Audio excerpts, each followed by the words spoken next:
Most people think a productive day is about discipline.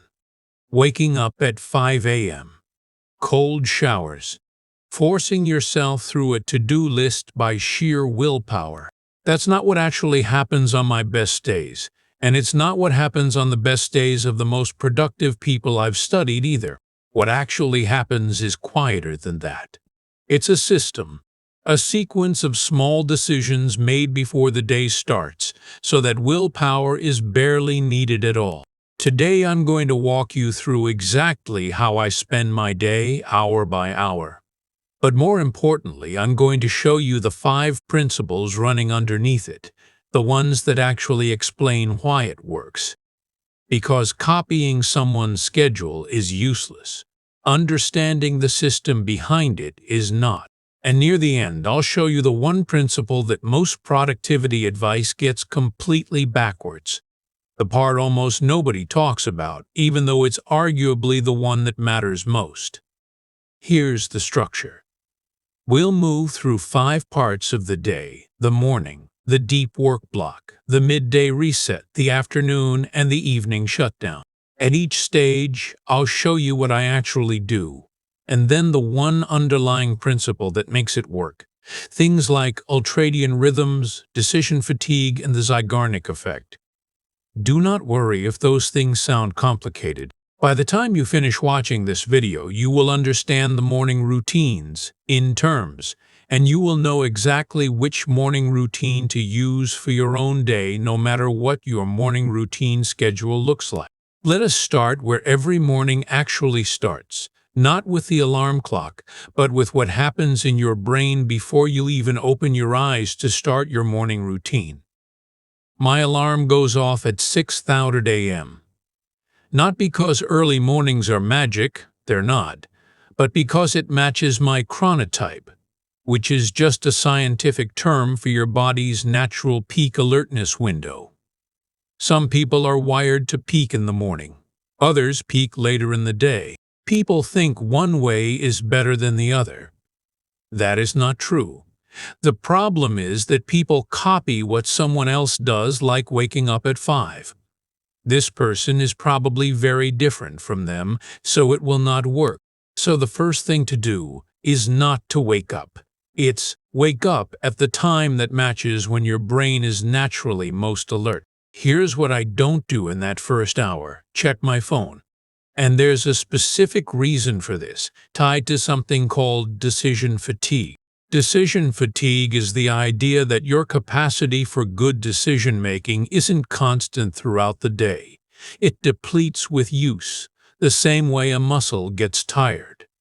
Every notification and every email I get is like a drain on my energy. When I check my phone soon as I wake up, I have to make many small choices. This can be overwhelming.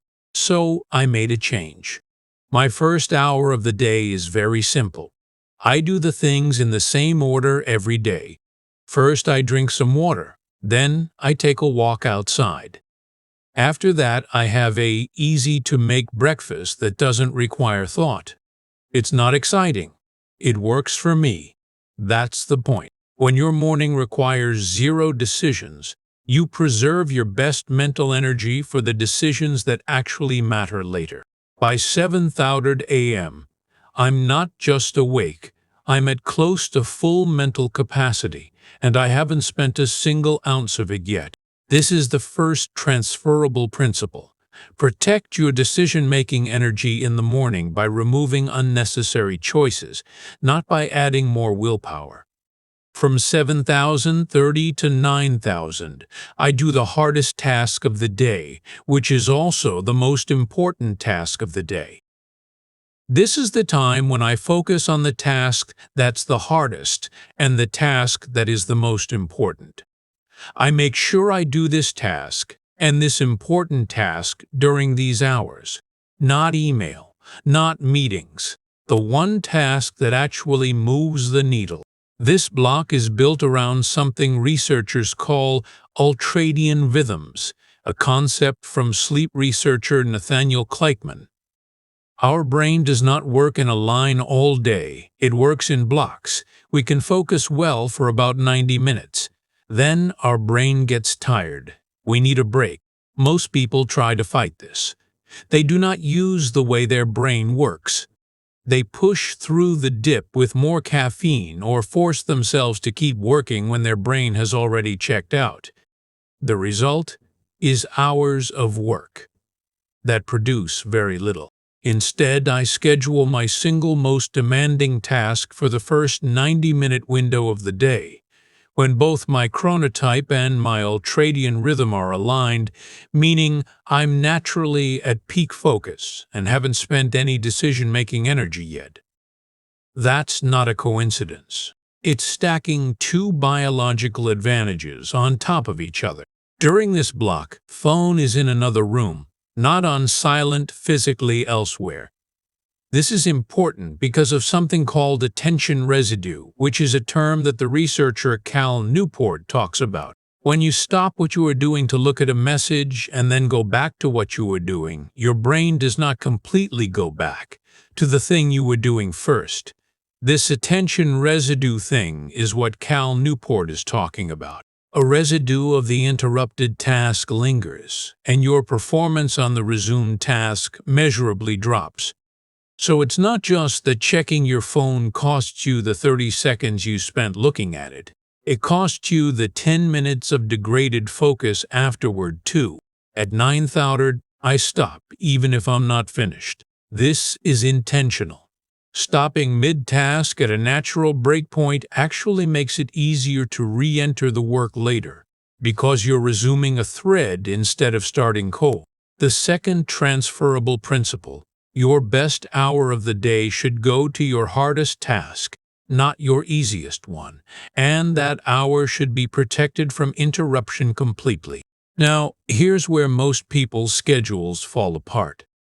They try to keep this level of intensity going all day. That's not just unnecessary, it's actually counterproductive, and the reason why is coming up next. By late morning, focus naturally starts to dip. This is the ultradian rhythm again, the low point of the cycle.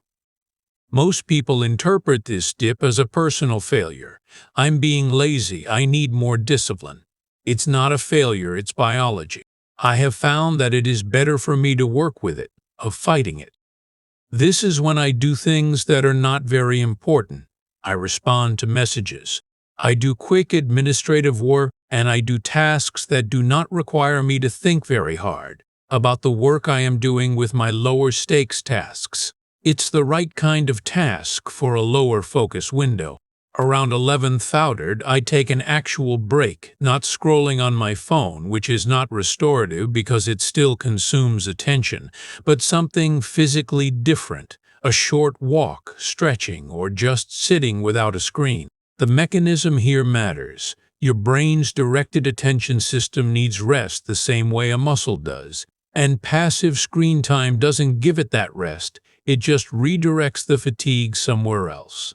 Lunch happens around 12:00, nothing special about the food itself. The point is the timing.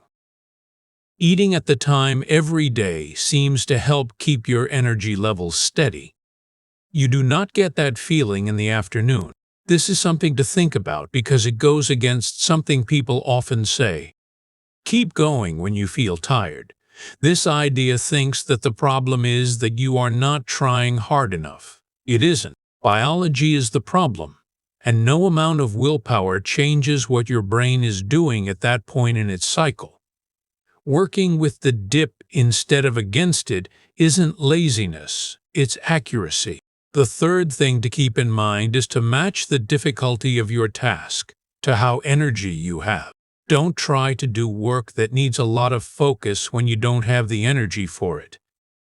This is when I have meetings, make calls, and work with others. This isn't random. It's deliberate placement based on what this type of work actually requires. Meetings and communication-heavy tasks don't need the same deep, uninterrupted focus that the morning block does. They benefit from a different kind of energy, more reactive, more social. Trying to do deep, creative work in this window would fight against your natural rhythm. Trying to do meetings in the morning block would waste your peak focus hours on tasks that don't need them. This is where the concept of task switching cost becomes important. Every time you jump between different types of work, a creative task, then a quick email, then back to the creative task, there's a measurable cost in the time and mental effort it takes your brain to reorient. The afternoon block groups similar types of tasks together, specifically to minimize how often that switch has to happen. By around 2030, I check email, not before. Batching communication into a single window instead of checking constantly throughout the day is one of the simplest ways to reduce total task switching across the day. The fourth transferable principle: group similar tasks together in the same time block instead of scattering them throughout the day. Every switch has a hidden cost. This is it, the part I promised at the start. The principle almost nobody talks about, and the one most productivity content gets backwards, because most of it stops at how to work harder and completely ignores how to actually stop. Around 5:00 p.m., I do something called a shutdown ritual, a short, consistent routine that marks the formal end of the workday. It's usually just 3 steps. Write down anything unfinished, a quick look at tomorrow's first task, and physically closing my laptop.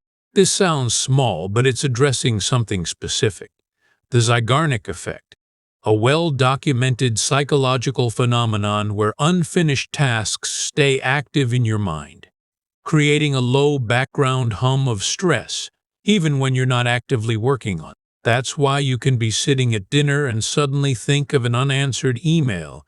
The open loop is still running in the background. Writing down the task does not get it done. It does help. It tells my brain, I have written this down so I do not have to think about it. This makes me feel better. It makes my brain feel safe. I do not have to keep thinking about the task. The task is captured now. It is safe. That single action is often enough to close the loop and let you actually switch off in the evening. Without a shutdown ritual, work doesn't end. It just quietly follows you into the evening, and you end up with the worst of both: an unproductive evening and an incomplete rest. The fifth transferable principle, a defined end-of-day ritual, isn't a productivity hack. It's what allows your brain to actually stop working, which is what makes tomorrow's focus possible in the first place. So here's what actually ties all 5 of these together, and it's the one idea I want you to leave with. A productive day isn't the result of more willpower. It's the result of removing the situations where willpower would even be needed. Every piece of this structure, the decision-light mornings, the protected deep work block, the energy-matched task scheduling, the batched communication, the shutdown ritual, exists to reduce the number of moments where you have to rely on discipline in the first place. Discipline is a limited resource. Systems aren't. That's the entire difference. Quick recap of the 5 principles. 1. Protect your decision-making energy in the morning. 2. Give your hardest task your best focus window. 3. Match task difficulty to your current energy level. 4. Group similar tasks together to reduce switching costs.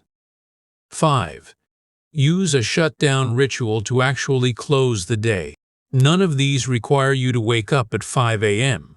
or copy my exact schedule hour for hour.